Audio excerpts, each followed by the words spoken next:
for now, to close things up, I'd like to, I'm very honored and privileged to introduce to you Avner Mendelson, the President and CEO of Bank Leumi here in the USA, as well as the co-author of the bestseller Startup Nation Central, Dan Senor.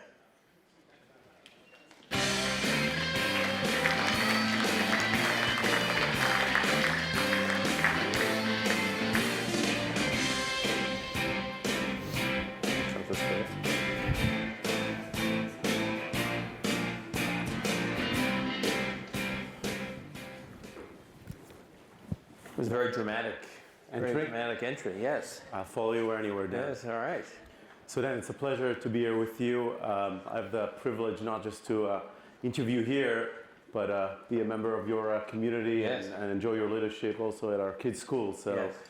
Again, we actually meet more frequently in the mornings at kid drop-off at the school. So this is just Dan gets a Starbucks, always. So 10 years ago, almost 10 years ago, you wrote this book called Startup Nation. This book, ever since I think was translated to over 30 languages. I remember when Leumi opened our offices in China, and I used to travel there. That was probably the most popular book that people asked for, which was obviously translated to Chinese as well. Yeah. Were you surprised by how the magnitude of the success and the coining of the brand of Startup Nation? Yeah, I like to think, and I like to pretend that it all has gone according to plan. But as you and I were talking about earlier, when we wrote the book, or at least had the idea for the book, our big hope was that it would be a big hit in the United States, and specifically with the US business audience. In other words, we wanted a book that, whether on Amazon or Barnes & Noble, would not be in the Judaica section of the bookstore, but would be in the business section. And when the book was released, it came out at the same time as Too Big to Fail, which you may remember, or Super Freakonomics. It just we were thrilled that the book was sitting in the same display, in the same category as those books. We thought, wow, we've arrived, because it actually is considered a legitimate business book.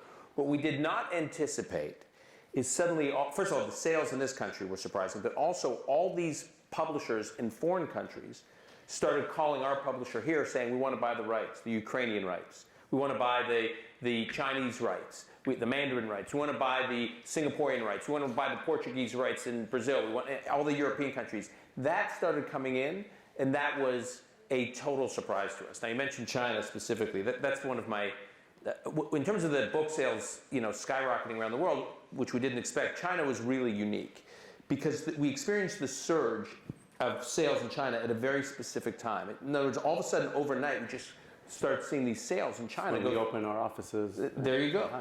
So there you go. It's because of you guys. So our publisher says, what's going on in China? Did you guys just give a big speech there? Was there a big event there? Like, why all of a sudden are these books selling right off the shelves all at once? We start investigating.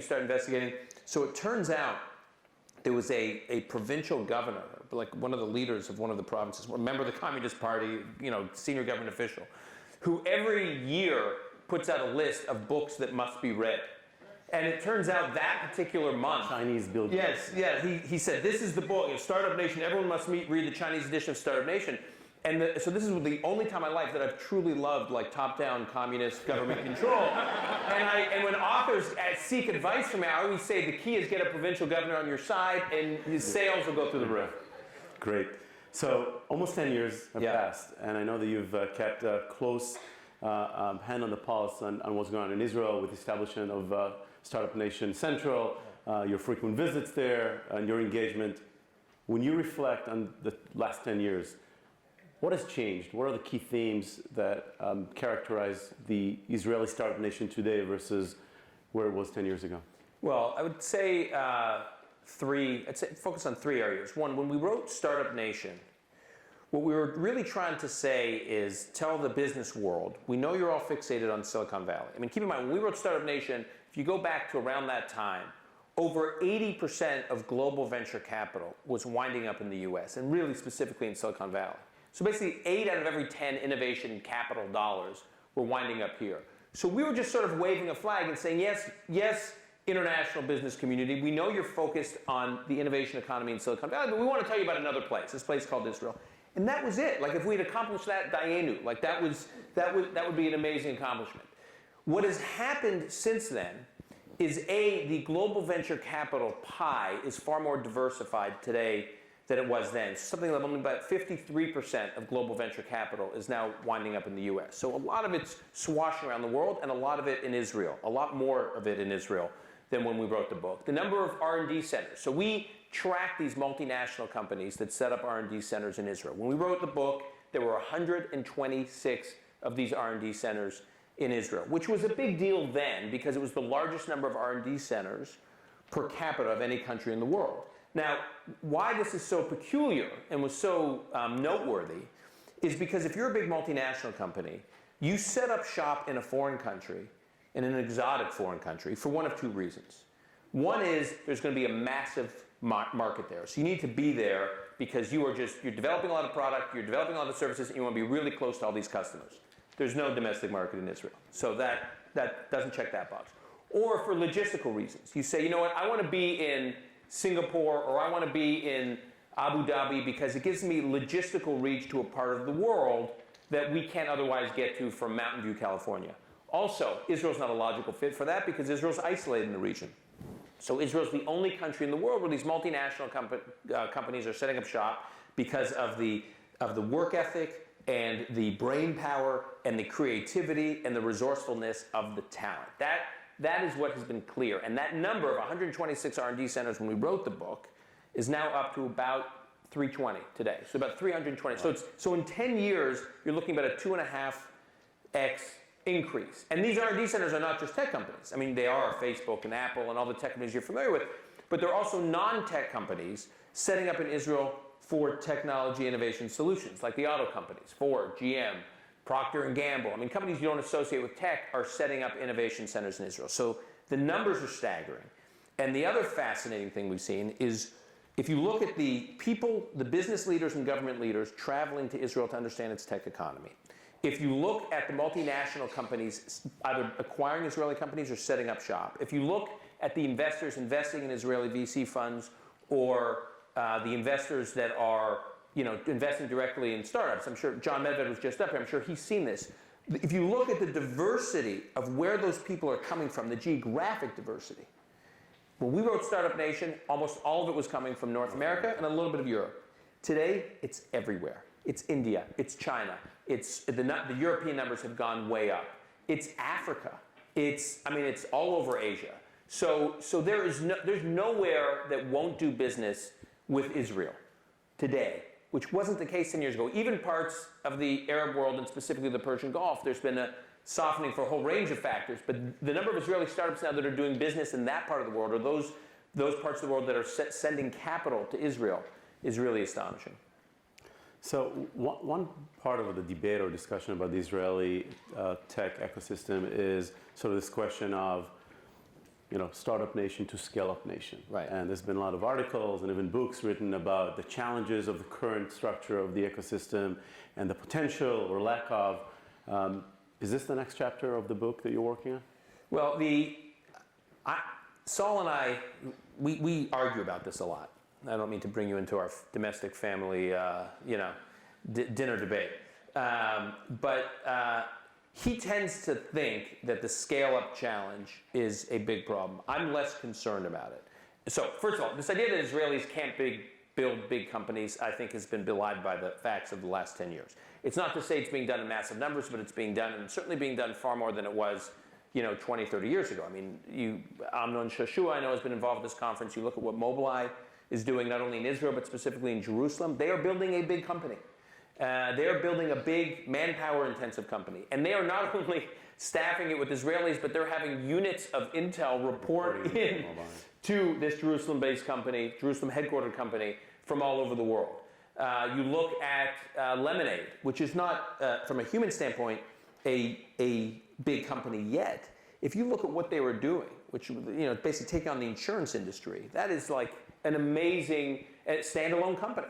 By the way, in the case of Lemonade, and certainly it's the case with Waze, not only are Israelis demonstrating they can build real big companies, but they are also tackling the consumer space, right? That was also like Israelis can't do consumer; they can only do B2B, and it's just not, it's not true. But this idea that whether or not Israeli companies should scale up, and whether or not that should be the test or the standard of whether or not Israel can make it, I'm skeptical of that because when we travel around the world, both researching the book we wrote and other projects we do, in these other countries we go to that have big standalone companies, they say, yeah, we have big standalone companies, but where's our startup culture? They're all, the grass is always greener. They're saying, what we want what Israel has, which is, so why do these countries want an ecosystem like Israel's, which has the highest density of startups in the world? It is an enormous comparative advantage to be the R&D center for the world, right? If every major company in the world, tech, non-tech, and not just now US and Europe, but also Africa, Asia, Latin America, if all these parts of the world, if every multinational company is saying, if we want to get ahead, if we want an edge, we either need to buy an Israeli startup Or set up shop there. There aren't a lot of countries that fall into that category. So why compromise? Why soften that edge? That is, they should lean into that.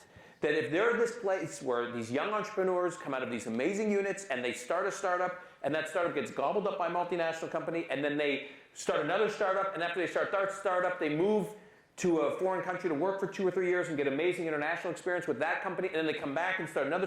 If that's what Israel is repeating, rinse and repeat, rinse and repeat, rinse and repeat, that is an amazing asset, and I don't think it's a sign of failure. I think it's a sign of enormous success.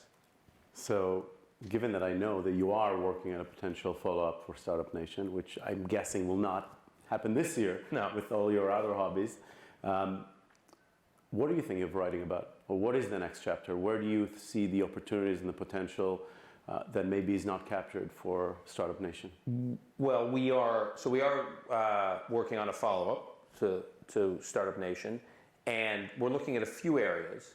But one of the most exciting areas that we're focused in on is, as I said, Startup Nation was about what was happening in Israel, right? We were talking about this amazing innovation ecosystem in Israel and this amazing culture of entrepreneurialism that we want to tell the world about. What's happened over the last 10 years, what we've been following, is Israel in the world. So there's not just an amazing story happening in Israel, there's an amazing story about how Israel is becoming the Silicon Valley for the big developing world and the very wealthy developed world outside of the United States. So we already know about the US-Israel dynamic. But if you look at big developing countries, big poor countries that have massive problems to solve, right? I mean, take countries like India, right? They have to make massive leapfrogs in areas like healthcare, in areas like telecommunications, transportation, modernization of cities, agriculture. There's no way they can do these things incrementally. Given India's population in 30 or 40 years is going to be bigger than China's. The middle class is growing so quickly in India, the demands of a growing middle class, the demands of growing urbanization. Just taking India alone, I can talk about some of these other countries. There's no way they can keep up if they just improve in healthcare, improve in agriculture, improve in telecommunications, improve in city modernization, improve in transportation, if they're just improving in a linear way. They have to take massive leapfrogs. And what they're doing is they're partnering with Israel to do that. They're not partnering with Silicon Valley. I mean, Israel and India are benefiting from platforms that were built in Silicon Valley, but they're partnering with Israeli entrepreneurs. So in India, if you just think about this, it's kind of astonishing. In the 1970s, India was the architect of the non-aligned movement in the UN. So India was basically the quarterback of the campaign to guarantee that any anti-Israel vote in the UN General Assembly passed.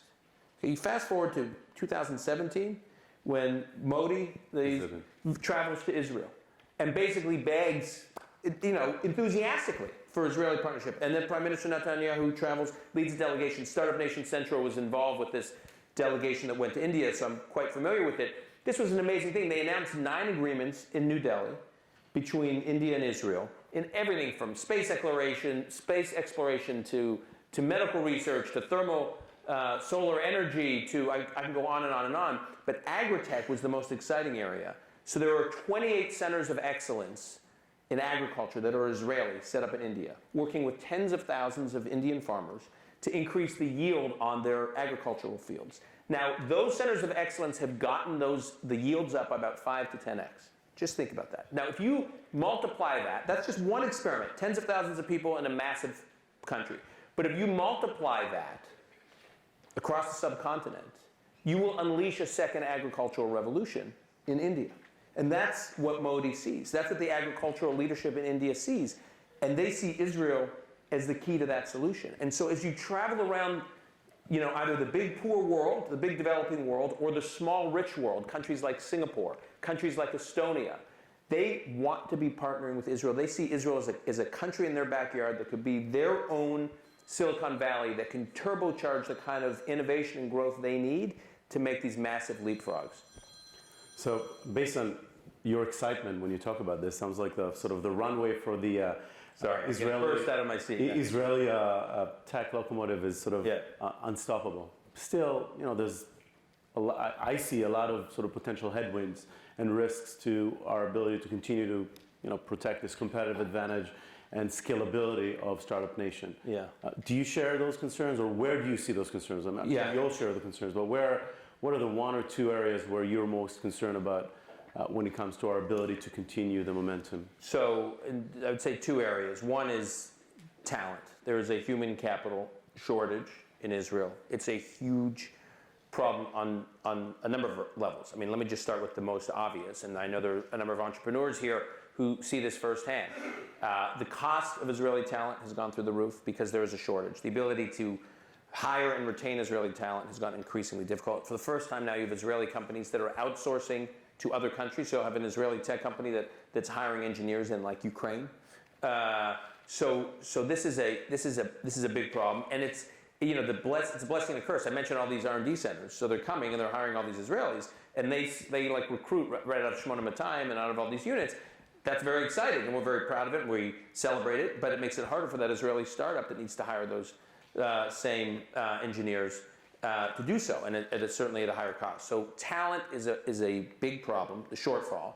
The opportunity is the talent in the Haredi community and in the Israeli Arab community, and Startup Nation Central and some other efforts we're working with closely in Israel is working on that. How do you unlock that talent and integrate it into the tech ecosystem? It's very difficult. There are a whole bunch of obstacles, but that is key. It is key not only to maintain Israel's comparative advantage, but it is also key from a societal good, because there's this massive social economic stratification, growing social economic stratification in Israel. Those two communities in particular are afflicted by it, but not just them. So it's also a societal good to get them more broadly integrated and represented in the tech economy.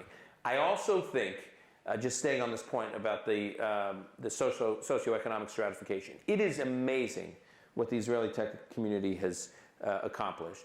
But the number of people it has touched, while large for Israel in the scheme of things is small, it's created incredible wealth, which is important. It's important for Israel's per capita GDP. It is important for creating the incentives for more and more people to come over, to build, improving quality of life. There's incentives for people to stay in Israel. So there's all those benefits. But you sort of have you have two worlds in Israel, right? It's a tale of two cities. You have the tech economy, and then you have all these people in the non-tech economy looking at it and saying, well, why not us? And I do think the Israeli tech economy has benefited from very little regulation, very little centralization, very light taxation, very little meddling from the national government. And that is not the case. Like the banking industry in Israel. Right. Right. See, that's certainly not, he's not bitter about this. That's why I'm here in Israel. Right. That's certainly not the case for the non-tech economies you see firsthand. And so if we could, if the non-tech economy could over time through reforms benefit from some of the same light taxation, light regulation, less centralization, less coordination that the tech economy benefits from, I think the quality of life generally improve in Israel.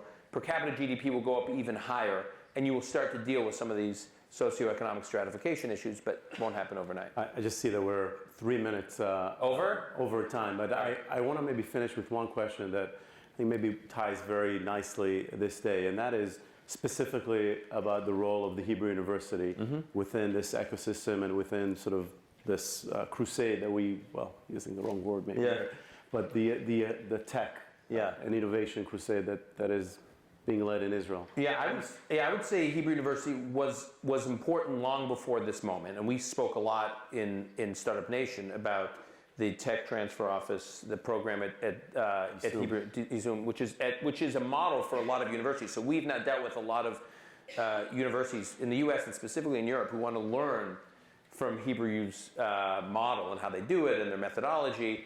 So that's sort of become a shiny city on a hill for a lot of universities that want to be in tech transfer. That was the case before, and that's still the case now. The other, I think, newer development, which was not the case when we wrote Startup Nation, was how Jerusalem, and John Medved alluded to this, Jerusalem has become a center of action in the Israeli tech economy and in the global tech economy in a way that we could have never possibly imagined. I mean, just you heard from Amnon Shashua, so look what he's doing. Not only, as I said, is he building Mobileye, and not only is he have all these Intel units reporting to Mobileye, but he's doing it all out of Jerusalem, and he's hiring up like crazy. And it's not just Mobileye, and which is now part of Intel. There's a ton of companies in Jerusalem that were not on our radar screen when we wrote Startup Nation. So it's become its own ecosystem. And one of the reasons it's such a powerful ecosystem is because of Hebrew University, and because of all the talent in Hebrew University, and because of the close proximity to Hebrew University, and the coordination with Hebrew University. So today, Startup Nation Central hosted a group of about 40 people. Just today, I got an update on it just coincidentally this morning. 40 players from the Tel Aviv VC community. So mostly VCs or senior people who work at VC funds in Tel Aviv. It was a delegation from Tel Aviv. This is so funny, traveling to Jerusalem like they were traveling to a foreign country. Like what, this place, how do you call this place? Jerusalem? You know, it was like, so they traveled, they all felt like they needed their passports. They traveled to Jerusalem, and they did like a 2-day, I think day and a half or 2-day briefing on the ecosystem, and apparently they were blown away. And they met with the new mayor, and they did a session at Startup Nation Central. They did, I think, half a day at Hebrew University. So Hebrew University is central to this ecosystem, which is central to the broader Israeli ecosystem, which is becoming one of the pillars in the global technology ecosystem. So it's very exciting. Dan, thank you very much for joining us, and thank you all for being with us. Thank you.